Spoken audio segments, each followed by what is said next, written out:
ভালুকা ময়মনসিংহে ধর্ম নিয়ে কটূক্তির অভিযোগে শ্রমিককে পিটিয়ে হত্যা, র্যাব 14 ময়মনসিংহ কর্তৃক 7 জন গ্রেপ্তার।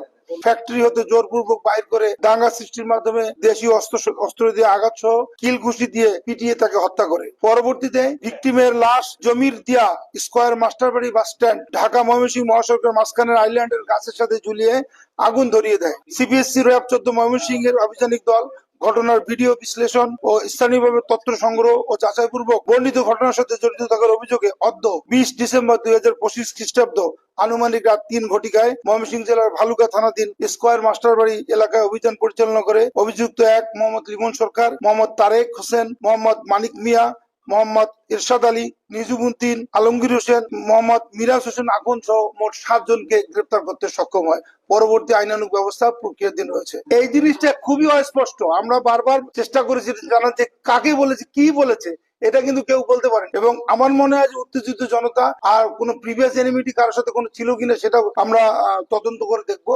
কিন্তু একটা লোককে এই অভিযোগে মেরে ফেলা এবং গাছের সাথে ঝুলিয়ে তাকে হত্যা করা, মানে আগুন দিয়ে হত্যা করে, এটা কিন্তু কোনোভাবেই আইনে কভার করে না এবং আমরা কোনোভাবেই সরকার এবং আইন শৃঙ্খলা বাহিনী এটাকে কোনোভাবে স্পেয়ার করবে না। সূত্রপাত কার সাথে হয়েছিল, সূত্রপাত তো হয়েছিল এটা নিয়েই, ফ্লোরেই তাদের সাথে বাকবিতণ্ড শুরু হয়ে গিয়েছিল এবং তাকে কোনোভাবে আর ফ্যাক্টরিতে রাখা যাচ্ছিল না। বাইরের লোকজনের প্রেশার ছিল, ইনসাইডারদের প্রেশার ছিল, সে কারণে তাকে ইস্তফা দিতে বাধ্য করেছে এবং উত্তেজিত জনতার কাছে হ্যান্ড ওভার করে দিয়েছে। 150 জনের নামে মামলা হয়েছে, 150 জন অজ্ঞাতনামার নামে মামলা হয়েছে। সরাসরি কাউকে ইয়ে করা হয়নি। আমরা ভিডিও ফুটেজ দেখে দেখে কিন্তু এদেরকে অ্যারেস্ট করেছি এবং যাদেরকে অ্যারেস্ট করেছি সবাই ঘটনাস্থল